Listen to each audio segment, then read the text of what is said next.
So my name is Shamika, and my presentation is on Scott A. Woodward. So just the background, so he was charged by the SEC for committing insider trading. He lives in Dallas, Texas, and he's been a CPA in Texas since 1999. So just to go over the incident, Scott Woodward is a 47-year-old man from Texas who has been a CPA since 1999. In 2014, he founded his own company, Woodward & Co. CPA PLLC. At Woodward & Co., he was hired by PFS Web. PFS Web is a Texas company that manages customer shopping services for big manufacturing brands. One of its main products, LiveArea, was responsible for 25% of PFS Web's revenue in 2020. Another thing to mention is that PFS Web is a publicly traded company, which means it must follow securities regulations. In 2021, Woodward was hired by PFS Web to help perform accounting services related to the potential sale of LiveArea, along with assisting in the preparation of reports for SEC filings. Since Woodward and other employees at the company were dealing with material, non-public information, they were required to sign an agreement acknowledging that they would not spread information relating to the sale of LiveArea.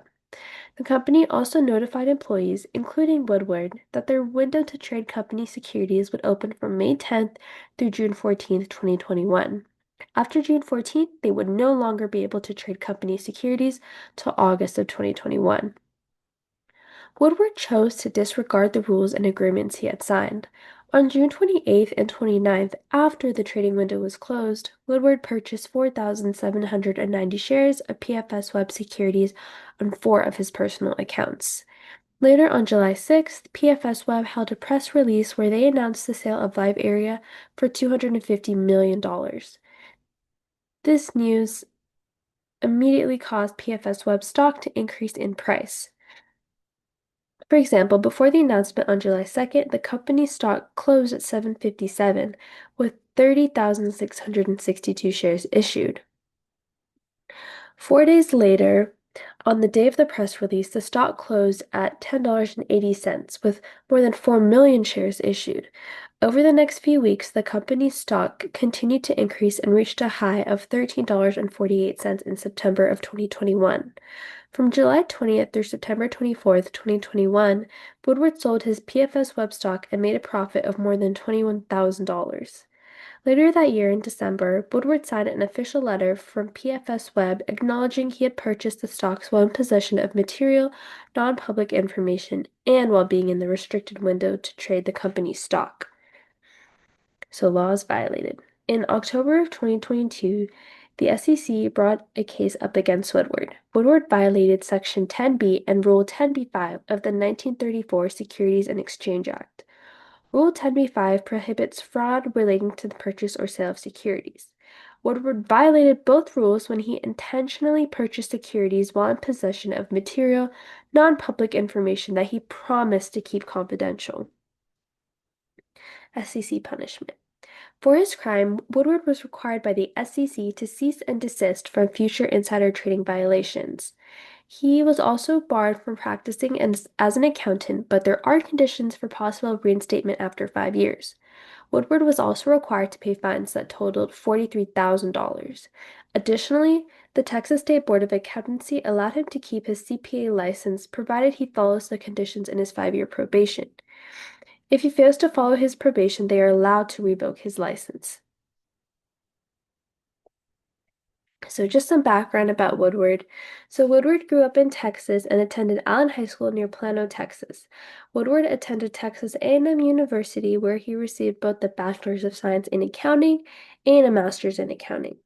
According to LinkedIn, his first job after graduating college was in 1996 at Arthur Andersen.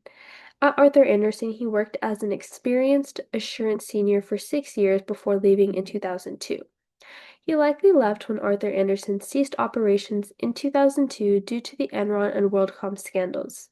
Something important to note too would be that if this truly was his first job after graduating college, he likely did not start as an assurance senior.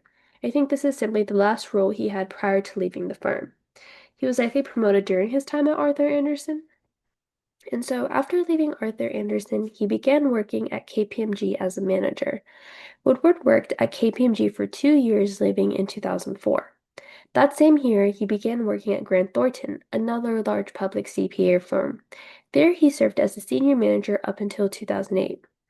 After all his time in public accounting, Woodward transitioned to more CFO type roles. I think this makes sense given that he had 12 years of public accounting under his belt, so he does seem to be qualified.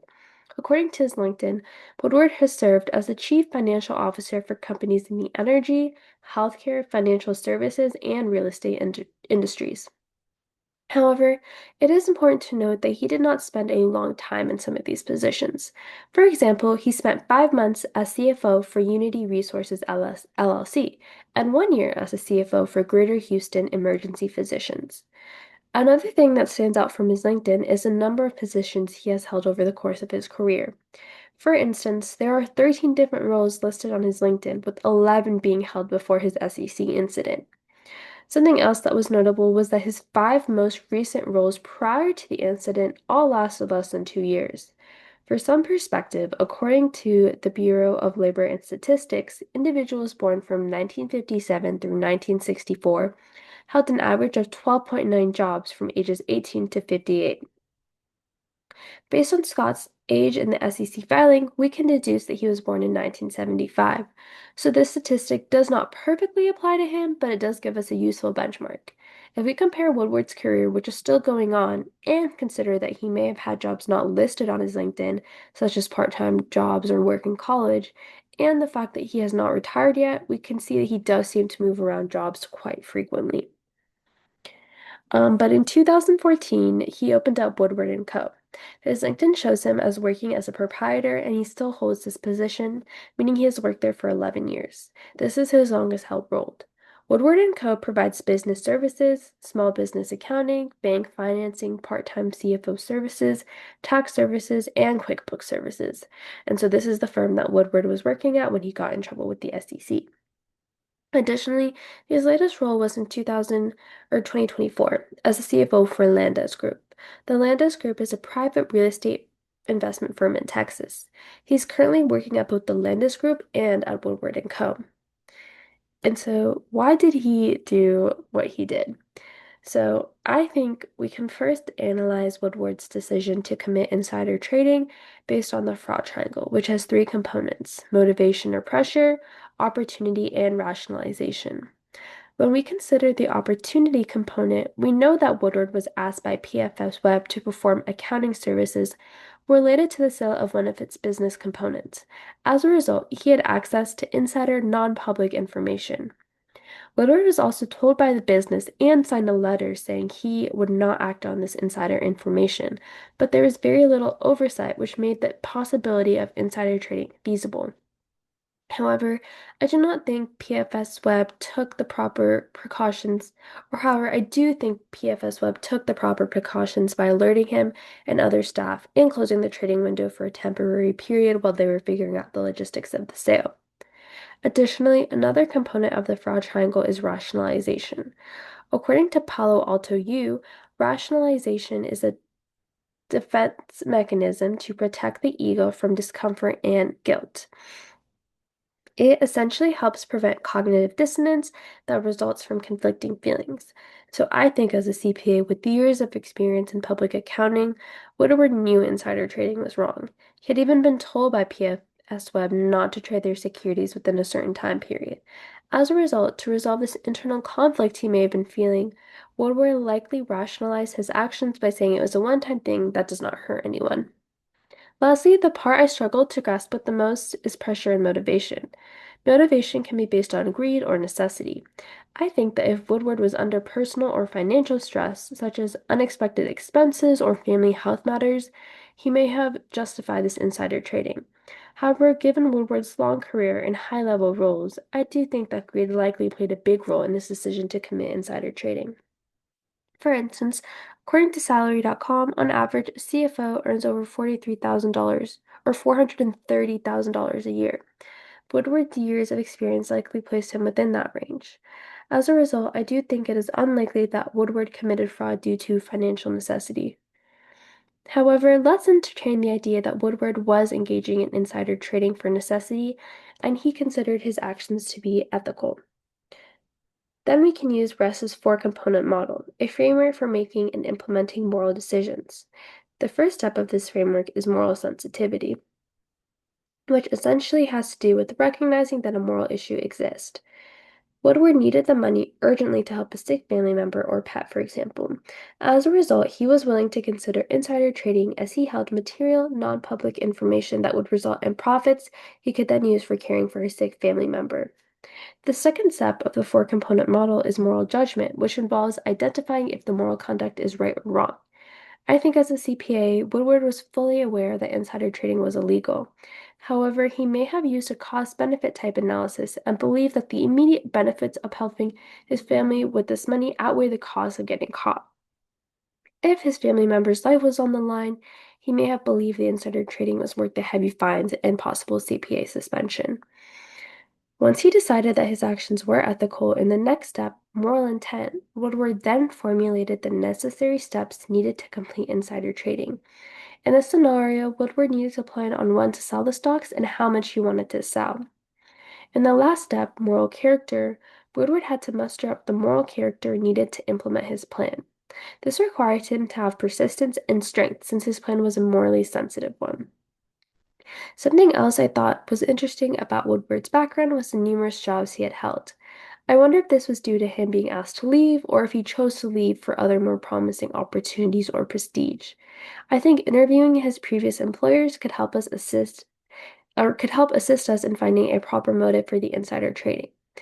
For instance, if he was asked to leave from all these jobs, it could indicate that moral deficiencies were present, which may have made him more likely to engage in financial crimes. I think likely, though, Woodward's insider trading actions seem more to stem from greed and not necessity.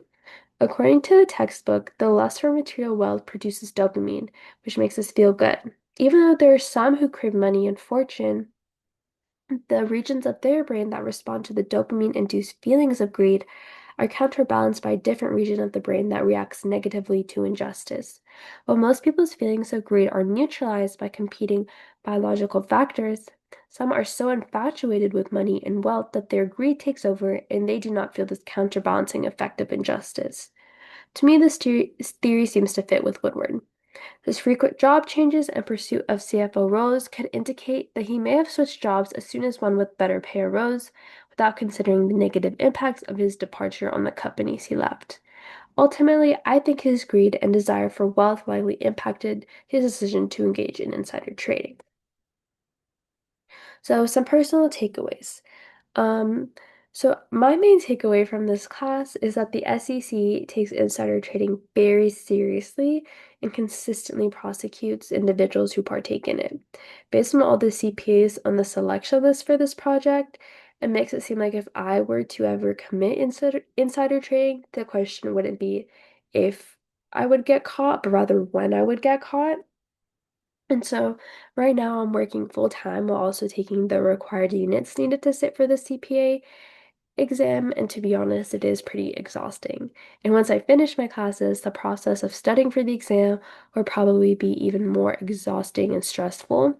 Ultimately, I expect this whole process to take a few years, and that's even assuming I pass each section on the first try. And so, because of how much time and energy the whole CPA process requires, I could never justify throwing it all away for insider trading. I would face fines that surpass my gains, put my CPA license at risk, and jeopardize my future career. Additionally, if I ever reach a point in my career where I'm responsible for hiring, I hope my employer conducts thorough background checks and verifies references. Woodward's case makes me wonder what kind of background check PFS Web used before hiring him. I also think it's important to hold my friends accountable. I have a few friends who are also trying to become CPAs. While we are all required to take ethics classes, I think it's important to have discussions and remind them of the importance of behaving ethically as a CPA. I think it means one thing when you hear it from the textbook, but it means another when you're having discussions and it's coming from your friends. As someone who has spent years in public accounting, Woodward likely had a lot of friends or acquaintances as CPAs. I wonder if questions surrounding ethics ever came up or if discussions um, surrounding ethics could have prevented Woodward from insider trading. People like Woodward severely discredit the accounting profession. Accountants are supposed to behave ethically, and the public relies on us to provide accurate, honest, and transparent financial information. When even one accountant acts unethically, I think it undermines the whole profession. Woodward had numerous years of work experience in the accounting industry, which makes it interesting that his case is essentially a textbook example of unethical and illegal behavior in regards to insider trading. With his extensive background in public accounting, you would think he would know better than to commit such an obvious and easily identifiable crime. When deciding who to pick for these reports, I saw some CPAs who worked with friends or family members to engage in insider trading, as they think that this would reduce their chances of getting caught. However, Woodward acted alone and even used his own personal account. Even though Woodward still holds a CPA license, his credibility and ethics will likely be called into question by future employers. In the end, I do not think the insider trading was worth it for Woodward, and I hope he learned from his lesson and realized that too. Thank you so much.